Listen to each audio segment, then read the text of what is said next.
پی T وی پر آ کر ایک بات کرتا ہے تو اس میں M D P T V کا کیا قصور ہے؟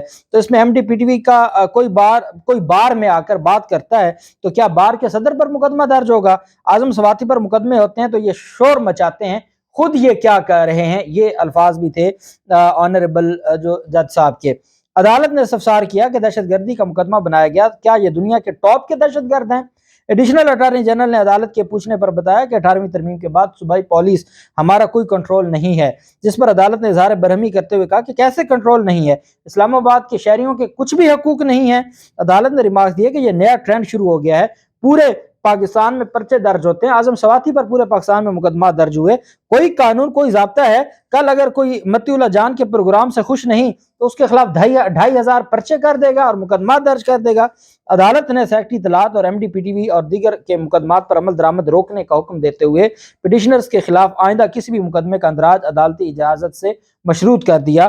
عدالت نے دہشت گردی کے دونوں مقدمات کے مدعیان کو بھی درخواست میں فریق بناتے ہوئے پاکستان بار کونسل، اسلام آباد بار کونسل، ایڈوکیٹ جنرل اسلام آباد کو نوٹس جاری کر دیا۔ اسلام آباد ہائی کورٹ نے سپریم کورٹ بار ایسوسی ایشن اور ہائی کورٹ بار ایسوسی ایشن کے صدور کو بھی معاونت کے لیے طلب کر لیا۔ جسٹس طارق محمود جہانگیری نے کہا کہ ملک میں اب یہ جو جس پوائنٹ پر وہ اس مقدمے کو نہیں، اوورآل یہ جو ایک کوسچن آف لا ہے اس کو ڈیسائیڈ کرنے کے لیے کہ ایک شخص کے خلاف ایک سے زائد مقدمات اور ملک کے مختلف شہروں میں کیسے درج ہو سکتے ہیں، اس قانونی پوائنٹ پر طلب کیا گیا ہے۔ اس کیس کی حد تک نہیں، وہ کیس تو ہے ہی ہے، لیکن اس میں ultimately question of law decide کرنے جا رہی ہے اسلام آباد ہائی کورٹ، جو بہت بہتر ہے اور یہ ضروری ہے، اور شکر ہے کسی نے اس کے اوپر سٹینڈ لیا ہے، اور میں اس پر آنریبل جو جسٹس طارق محمود جہانگیری صاحب ہیں جس کیس میں بھی لیا ہے، لیکن یہ پوری قوم کے لیے بہت فائدہ ہے کیونکہ یہ معاملات آگے بھی چلنے تھے۔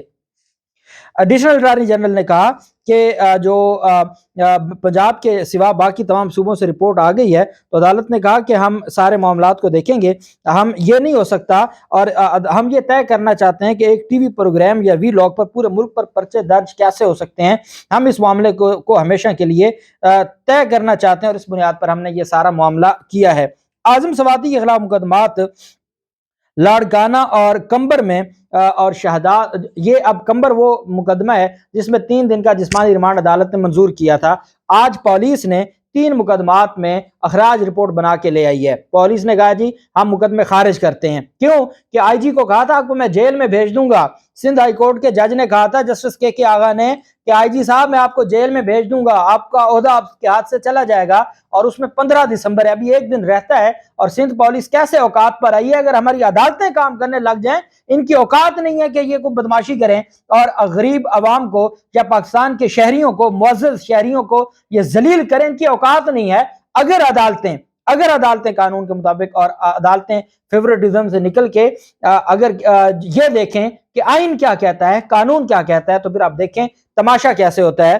بہرحال لاڑکانہ، کمبر شہداد کوٹ اور کشمور میں درج مقدمات ختم کر دیے گئے ہیں، اور پولیس نے مقدمات ختم کرنے کی جوڈیشل مجسٹریٹ اینڈ سول جج نصیر آباد کی عدالت میں آج جواب جمع کروا دیا ہے۔ ان کی جانب سے اعظم سواتی کے وکیل نے عبدالرؤوف کورائی نے بتایا کہ پولیس کی جانب سے درج مقدمات کی کینسلیشن رپورٹ جمع ہو گئی ہے۔ پولیس نے آئی جی سندھ کے احکامات پر 3 اضلاع کے مقدمات ختم کیے ہیں، اور جوڈیشل مجسٹریٹ آج ان کے چونکہ 3 دن کے بعد جسمانی ریمانڈ کے بعد آج پیش بھی کرنا ہے، تو آج بہت امید ہے کہ انشاءاللہ اسلام آباد میں منتقل کر دیا جائے گا اعظم سواتی کو۔ یہ صرف عدالت کے ڈنڈے کی وجہ سے ہوا، اس کے علاوہ اور کوئی چارہ نہیں تھا۔ اور مجھے اس جج صاحب پر، جوڈیشل مجسٹریٹ صاحب آپ میرے لیے بہت معزز ہیں، مجھے تکلیف اس وجہ سے ہے کہ آپ کو پتا تھا بلوچستان ہائی کورٹ کے فیصلے کا، آپ نے 3 دن کا ریمانڈ کس لیے دیا تھا؟ آپ کا کام نہیں بنتا کہ آپ ایف آئی آر کو پڑھیں؟ آپ کا کام نہیں بنتا کہ یہ جو ریمانڈ مانگ رہے ہیں کیا اس میں ریمانڈ بنتا بھی ہے یا نہیں بنتا؟ یا جو ریمانڈ پیپر پر پولیس والے لکھ کے لے ہیں، کیا ججز کا کام یہی رہ گیا کہ بس دستخط کر کے ان کو حوالے کر دیا جائے؟ حضور والا آپ یہ ضرور دیکھیے گا کہ یہ آپ کی ذمہ داری آپ کی بنتی تھی۔ جیسے عمران ریاض خان کو جس جوڈیشل مجسٹریٹ کے سامنے پیش کرتے تھے وہ مقدمہ وہیں خارج کر دیتا تھا، ریمانڈ نہیں دیتا تھا، تو خدا کے لیے آپ بھی، بھلے سندھ میں حالات کچھ اور ہیں لیکن جناب آپ کا اختیار تھا، آپ خود مقدمات خارج کر سکتے تھے۔ دوسری جانب لاہور ہائی کورٹ میں کیونکہ سی سی پی او لاہور ہیں غلام محمود ڈوگر، تو جسٹس سرفراز محمود ڈوگر صاحب جو آنریبل جج صاحب ہیں، ان کی عدالت میں اب یہ بھی ایک نیا ٹرینڈ ہے کہ جی کسی اشتہاری کو آپ نے گرفتار کرنا ہے تو آپ پورے خاندان کو اٹھا کے لے جائیں اور پولیس حراست میں رکھ رہے ہیں. اس پر عدالت میں آج سماعت ہوئی اور سرفراز ڈوگر صاحب نے 3 شہریوں کو غیر قانونی طور پر تھانوں میں رکھا ہوا تھا، اس پر عدالت نے سماعت کی. جسٹس سرفراز ڈوگر نے کہا کہ میں پولیس افسران کو پھانسی پر لٹکا دوں گا. آپ اتنے طاقتور ہو گئے کہ ہائی کورٹ کا کوئی جج آپ کے خلاف کیس نہیں سنتا. لاہور پولیس بدماش بن چکی ہے. ایک اشتہاری کو پکڑنے کے لیے پولیس نے پورے خاندان کا جینا حرام کر دیا ہے.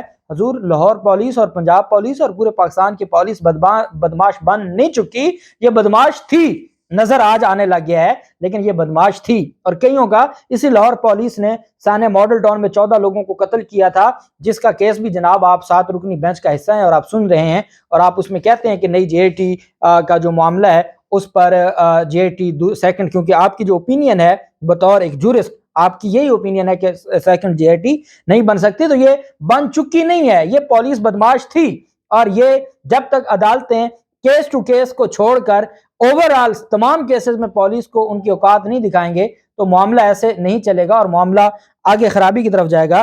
جسٹس سرفراز ڈوگر نے کہا، D I G operations Lahore Afzal Kausar نے عدالت سے معذرت کی تو سرفراز ڈوگر نے کہا کہ ڈی آئی جی صاحب اپنے افسروں کو عدالتوں میں پیش ہونے کی تمیز سکھائیں. ایک بات یاد رکھیں، سی آئی اے ریگولر پولیس نہیں ہے. ایس پی سی آئی اے نے عدالت سے اپنی غلطی کی بار بار معافی مانگی. جسٹس سرفراز ڈوگر نے کہا کہ اتنے بڑے بدماش ہیں پولیس والے، جس کا دل کرتا ہے شہریوں کو اٹھا لیتے ہیں. ایس پی سی آئی اے کا بیان احمقانہ ہے. سارے ڈوگر ایک جیسے نہیں ہوتے. بدماشی کرنی ہے تو پھر ایسے پولیس افسر اس محکمے میں نہیں رہیں گے. عدالتی حکم پر D I G operations, S P C I A, S P investigation cantt, Manawa, Batapur کے ایس ایچ اوز پیش ہوئے اور عدالت نے جو درخواست ہے وہ نمٹا دی ہے. اور ان کی جو درخواست گزار تھے انہوں نے کہا کہ ہمارے خلاف کوئی مقدمہ بھی نہیں تھا. پولیس نے مغویوں کو حراست میں لیتے وقت فیملی کے سامنے ننگا کر کے تشدد کیا، یہ الزام تھا اور عدالت نے آج ان تینوں ملزمان کو رہا کرنے کا حکم دیا ہے. پولیس والوں کی معافی قبول ہو گئی ہے اور اب وہ کسی اور کے کپڑے اتاریں گے اور تشدد کرتے رہیں گے اور یہ معاملہ ایسے ہی چلے گا. اللہ پاک پاکستان کامیاب و ناصر ہو. بہت شکریہ. اللہ حافظ. پاکستان زندہ باد.